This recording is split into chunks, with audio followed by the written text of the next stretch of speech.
À la fin de cette vidéo, vous saurez comment utiliser des outils de Kali Linux depuis votre navigateur sans rien avoir à installer sur votre ordinateur. Cela vous permettra d'apprendre Linux, de programmer des scripts, de tester des pages web et de lancer bien d'autres programmes à travers votre navigateur, le tout gratuitement via Google Cloud Shell. C'est une alternative à l'installation par machine virtuelle plus classique, comme dans la vidéo sur WSL que j'avais fait précédemment. Les prérequis pour commencer, eh bien c'est très simple, il vous faudra un compte Google et c'est tout. Vous pouvez utiliser notamment celui que vous avez actuellement pour regarder cette vidéo et cliquer sur le lien dans la description qui est shell.cloud.google.com.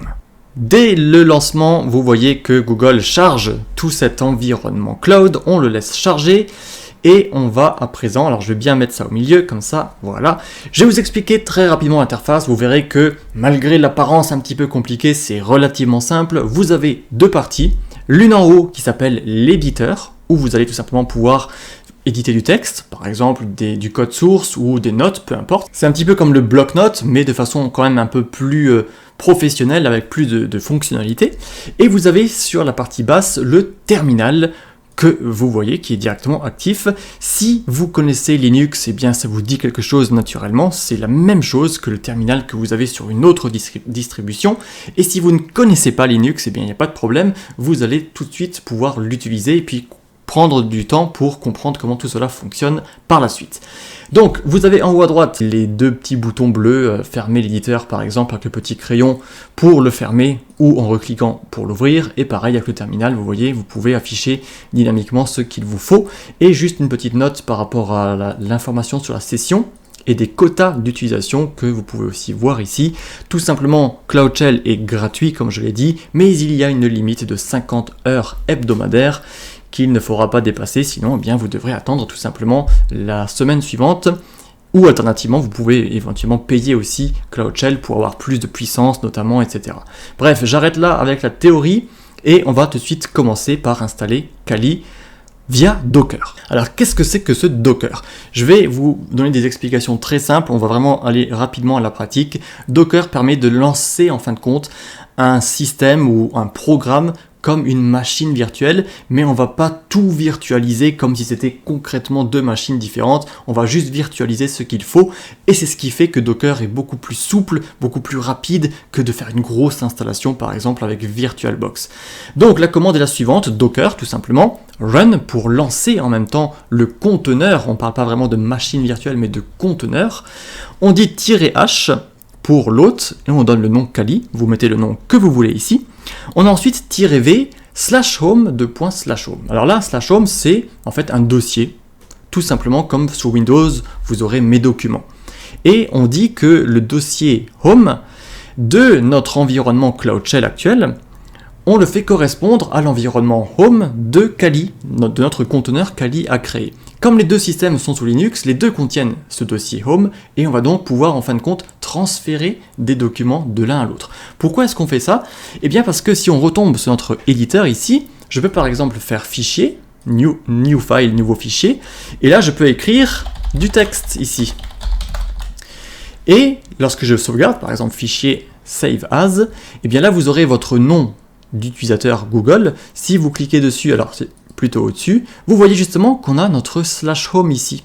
Je peux le sélectionner, je suis ensuite dans Cyberguinea User et j'ai d'autres dossiers, vous voyez, je peux aller dedans. Alors je vais aller dans Cyberguinea User, ici c'est mon nom d'utilisateur, et je vais le sauvegarder par exemple fichier.txt. Donc il faut bien suivre, hein, on est dans le répertoire racine /, ensuite dans le dossier home, et ensuite dans le dossier qui correspond à votre nom d'utilisateur. Donc vous sélectionnez bien celui-ci, vous mettez votre nom de fichier et vous cliquez sur Save. Là vous voyez que l'éditeur a modifié son nom et on voit également le chemin, vous êtes bien ici. Le fichier a donc été créé ici dans notre environnement Cloud Shell, et si on veut maintenant que Kali le reçoive dans Docker, eh bien on le transmet par cette commande, par cet argument que je disais, -v /home, comme ça on va tout lui envoyer et on va pouvoir utiliser dans Kali le texte que l'on tape ici. On a ensuite -ti pour faire une interactivité, pour pouvoir avoir un shell aussi dans notre conteneur Kali, et là on donne tout simplement le nom Kali Linux /Kali Rolling, ça c'est donné comme ça, et donc /bin bash c'est notre terminal que l'on va créer. On fait entrer, Et regardez bien, on laisse le système faire, il va télécharger, faire tout ce qu'il lui faut, et regardez bien, il nous retombe sur à nouveau notre interface en ligne de commande, mais cette fois-ci elle a un petit peu changé, et elle vous dit peut-être quelque chose si vous avez déjà installé Kali. On est effectivement root Kali sur la même interface que le terminal classique sous Kali. C'est que donc, on se trouve actuellement, techniquement parlant, sous Kali Linux, en conteneur Docker sur Cloud Shell. Alors j'espère que vous suivez bien le principe, même si c'est pas le cas, c'est pas très grave. Faut juste comprendre ici, on a réussi à installer Kali dans notre environnement et on peut interagir avec lui à travers notre navigateur. C'est aussi simple que ça nous a pris quelques secondes finalement pour le faire. Mais il y a un petit mais quand même, c'est que Kali ici est finalement vide, au sens où on a toute l'architecture, tout le squelette de système de Kali qu'on a lancé, mais les outils ne sont pas préinstallés. Pourquoi ? Eh bien parce qu'on ne voulait pas ici attendre 10 minutes que 15 gigas ou plus d'outils s'installent, alors qu'on n'a pas forcément besoin. Et c'est là que vous allez vous rendre compte que l'aspect rapidité et productivité est très important, parce que maintenant on va pouvoir installer ce que Kali appelle des meta packages, c'est-à-dire des ensembles d'outils par catégorie. Par exemple, si vous connaissez les thèses d'intrusion, eh bien on a une partie d'abord récupération d'informations. Donc on a des outils de récupération d'informations, on a des outils de scan réseau, des outils par exemple pour gagner l'accès à un système en exploitant des vulnérabilités, etc., etc. On va les voir dans quelques secondes. Juste avant, on peut également installer, si on le veut, de façon plus granulaire, des outils spécifiques de Kali. Et ça c'est super efficace parce que, comme je vous l'ai dit, au lieu de lancer toute l'interface, alors on pourrait le faire, on pourrait imaginer on lance tout le bureau de Kali, qu'on interagit avec lui à travers le navigateur, mais ça, d'une part, c'est pas le but finalement de cet environnement en ligne, on n'a pas besoin de le faire forcément, la plupart des outils de Kali s'utilisent en ligne de commande, et surtout, ça prend finalement de la mémoire RAM, c'est ce qu'on disait par rapport aux machines virtuelles, que ça demande de la puissance, ça demande de l'espace disque, et ça, Google Cloud Shell va aussi, à un moment, ne plus pouvoir supporter qu'on demande de la RAM, etc. Et donc, il faudrait plutôt passer par la suite à un compte payant pour être sûr que tout soit souple et fluide. Encore une fois, ce n'est pas du tout un souci, ce n'est pas le but ici, et j'arrête maintenant avec la théorie, je vais juste vous montrer que vous pouvez aussi installer des outils à part de façon granulaire. Alors, on va du coup se rendre sur le second lien que je vous donne dans la description et qui reprend ces fameux meta packages de Kali. Vous les voyez ici en rouge, où il vous dit justement, alors on a des environnements de bureau dont on n'a pas besoin ici, on a des meta packages qui sont classés par catégorie, comme par exemple sur le Wi-Fi, sur le matériel, etc. On a de façon plus pertinente tout ce qui était dans le menu classique de Kali lorsqu'on l'installe en tant que machine virtuelle. Par exemple, justement, les outils de récupération d'informations, les outils dédiés à la vulnérabilité web, aux mots de passe, au réseau Wi-Fi par exemple, etc., etc. Alors, pour voir comment installer ces différents packages, eh bien, vous avez tout simplement ici tous ces packages, vous pouvez cliquer dessus et puis vous avez les commandes qui s'affichent pour les installer. Donc, tout simplement, c'est ce que j'avais avant. On a ici en rouge ceci, et on a tout simplement à mettre sudo apt install avant cela pour les installer. Je reviens donc dans mon environnement Cloud Shell pour enfin pouvoir taper des commandes.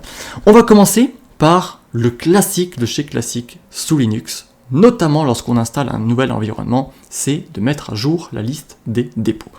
J'ai pas besoin de faire sudo ici parce qu'on est déjà administrateur par défaut, donc je vais juste taper apt update et je fais entrer.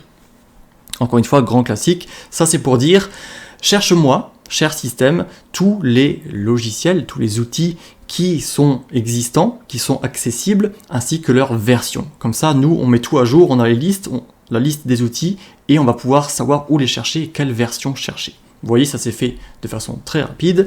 Et à présent, eh bien, on peut installer les meta packages que l'on veut. Alors, je reviens sur ce lien. Et qu'est-ce qu'on va pouvoir faire, par exemple? Alors, on a le everything, c'est-à-dire tout. Si jamais vous voulez installer tous les outils, vous pouvez ici voir qu'il y a tout ceci que vous allez installer. Encore une fois, c'est faisable, ça va prendre un petit peu de temps, ça va prendre peut-être 5, 10 gigas, je ne sais pas combien, mais c'est pas le plus pertinent à faire, on n'a pas besoin de tout ça par défaut, on veut les programmes dont on a besoin nous, et surtout on veut apprendre peut-être un par un pour commencer, pas tout en même temps. Donc on va peut-être se baser sur quelque chose de plus précis, c'est ici les Information Gathering. Ça, ce sont tous les outils qui permettent de faire de la reconnaissance. c'est la première étape d'un test d'intrusion et c'est ce qui permet finalement de conditionner la réussite de tout le test. Ces outils permettent par exemple de récupérer des informations sur la cible, de savoir quel système elle utilise, de savoir quelle version il y a, s'il y a des vulnérabilités dans celle-ci, les adresses email correspondantes, etc. etc. Vous voyez qu'on a déjà un petit peu moins d'outils. On va donc faire, alors je vais copier ici apt install, etc. sans le sudo, et je vais faire tout simplement un coller ici. Ok. Et là, vous voyez, il y a de nouveau tout qui s'affiche dans le terminal directement. Alors, je peux un petit peu agrandir la fenêtre, hein, histoire d'y voir un peu plus clair. Et du coup, vous voyez qu'il nous dit il y a quand même un peu plus de 2 gigas d'outils que l'on va installer par cette commande. Je fais grand Y pour dire yes, fonçons et installons tout ceci. Alors bien sûr, je vais un petit peu ici accélérer la vidéo, ça peut prendre un certain temps tout de même. Alors il nous demande juste la façon ici dont on souhaite installer SSLH, donc on va le dire ici le 1 tout simplement. Il faut savoir que pendant l'installation, il peut vous demander des choses, donc ne partez pas directement pour revenir dans 10 minutes parce que vous risquez de devoir réattendre par la suite. Mais ici l'installation met à peu près 2 minutes, 3 minutes, 5 minutes, bref, quelques minutes pour se terminer. Bien, nous voici donc, toujours avec notre Kali Linux, mais cette fois-ci avec beaucoup d'outils qu'on a déjà installés, tous ceux qu'on a vus précédemment sur la récupération d'informations. On va donc pouvoir utiliser maintenant tout ceci. Libre à vous de les apprendre en même temps, de les essayer. On a le fameux Nmap ici, on a ReconNG, on a The Harvester, bref, on en a beaucoup. Et on peut à nouveau se rendre dans Tools ici, les chercher directement pour avoir plus d'informations. Ici, je vois par exemple au tout début Nmap. Alors, je vous donne également ce lien, je n'ai pas précisé, il est également dans la description, kali.org/tools. Et on a ici, alors on peut cliquer sur la petite boîte ici, Nmap, pour avoir plus d'informations en anglais. Ou vous voyez que vous pouviez aussi l'installer lui seul avec apt install nmap. Il est également dans ces différents meta packages. La preuve ici, on a celui-ci, Information Gathering, donc il était là-dedans, on l'a installé grâce à ceci. Et on a un exemple de commande également. Alors on peut le faire rapidement. Encore une fois ici, je ne vais pas vous faire maintenant un cours de Linux ou un cours de Nmap. J'en parle d'ailleurs dans des cours sur Cyberini, mais ça va faire une vidéo beaucoup trop longue. Le but c'est pas ça, le but c'est vraiment ici de comprendre que c'est faisable et de vous laisser en fait pratiquer par la suite selon ce que vous souhaitez faire. Juste pour vous montrer que c'est vraiment ça fonctionne, si je tape nmap-help, classique également pour les commandes Linux, eh bien j'affiche l'aide de la commande nmap et même tout en bas vous voyez que j'ai un exemple ici nmap-v-a que je peux copier-coller directement. -v dit verbeux en somme, c'est-à-dire qu'on va essayer d'afficher le plus d'informations possible, on va demander à Nmap de le faire, et -A il est juste au-dessus, c'est pour détecter le système d'exploitation, les versions, faire un traceroute, etc. Et là vous voyez que Nmap est à l'œuvre et scanne, alors ça j'ai pas précisé, il scanne scanme.nmap.org, scanme.nmap.org, je reprécise bien que c'est cette cible qu'on utilise ici, parce qu'on a explicitement le droit de le faire, l'URL le montre, scanme, parce que la loi en France et dans plein d'autres pays ne vous autorise pas, note très importante, à scanner un système qui ne vous appartient pas. De toute manière, vous aurez l'environnement cloud qui va le faire pour vous, mais Google pourra tout à fait faire le lien avec votre compte Google, avec toute votre activité. Croyez-le, Google vous trouve quoi qu'il arrive, donc ne faites pas ça avec un système, encore une fois, qui ne vous a pas donné l'autorisation. Ici, on peut le faire, c'est vraiment pour la démo, et vous voyez justement un résultat de scan. Là encore, j'ai pas entré dans les détails, c'est pour vous montrer comment ça fonctionne. Libre à vous ensuite de tester les outils que vous souhaitez. Alors je vais juste faire une démo par contre par rapport à notre fameux éditeur qu'on a vu précédemment où je disais qu'on peut justement passer du texte de Cloud Shell à Kali. Pourquoi est-ce qu'on peut faire ça? Eh bien par exemple, alors pour le coup on l'a pas installé, je ne crois pas ici, c'est le fameux casseur de mot de passe John de Reaper que j'ai cru avoir vu ici, voilà John. Celui-ci, alors on va l'installer tout rapidement. Cette fois-ci de façon seule, comme ça vous permet de voir l'installation par meta package qu'on vient juste de voir, et là l'installation par outil seul, où vous allez voir ça met beaucoup moins de temps. La preuve ici, on a à peine avoir dit cette phrase, je crois qu'il est déjà installé ou presque, et ce casseur de mot de passe va nous permettre tout simplement de faire un exemple, comme je l'ai dit avec cet éditeur. Alors pour cela, vous voyez qu'il est installé à présent, je vais faire File, New File, et ici on va faire un exemple de fichier qui contient un mot de passe à déchiffrer par John. On va faire quelque chose de super simple.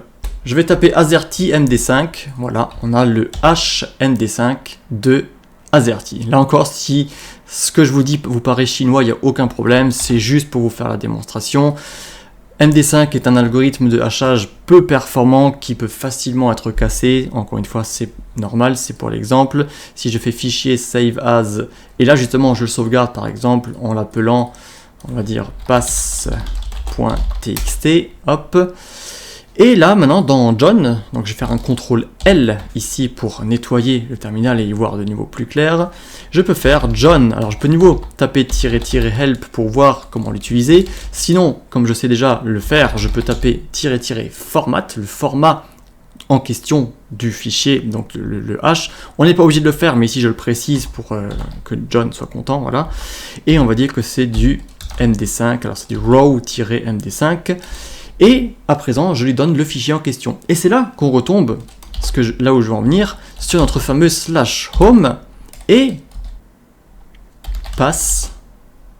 Alors du coup, c'est un peu plus subtil que ça, c'est parce que vous voyez qu'on avait home, Cyberguinea user, chez moi, chez vous, ce sera votre propre nom ici, et pass. Donc il faut bien donner ceci. Donc je reprends, hop, et pass.txt. Vous voyez que si je fais la touche tab, il le trouve automatiquement. Et donc j'ai dit, écoute John, moi j'ai ce HMD5, je ne sais pas ce que c'est, est-ce que tu arrives à casser ceci pour retrouver le mot de passe initial? Je fais entrer, il me dit que tout est en cours, il est en train de chercher comment le trouver, et puis au bout de 4 secondes précisément, il a trouvé que c'est AZERTY. Là vous pouvez voir un autre exemple en pratique où vous avez vraiment l'éditeur que vous utilisez en même temps que Kali.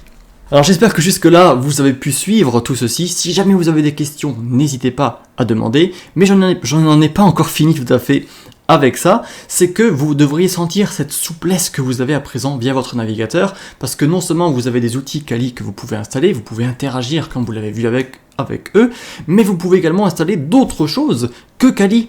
C'est-à-dire que là, si maintenant je fais exit, je sors de mon conteneur Docker, donc de Kali, je retourne, vous voyez, sur mon Cloud Shell, et ici je peux faire d'autres choses en conteneur Docker. J'ai pas forcément besoin d'avoir Kali finalement. Je pouvais même, et c'est là que vous allez vous dire, mais en fait, à quoi me servait tout ceci?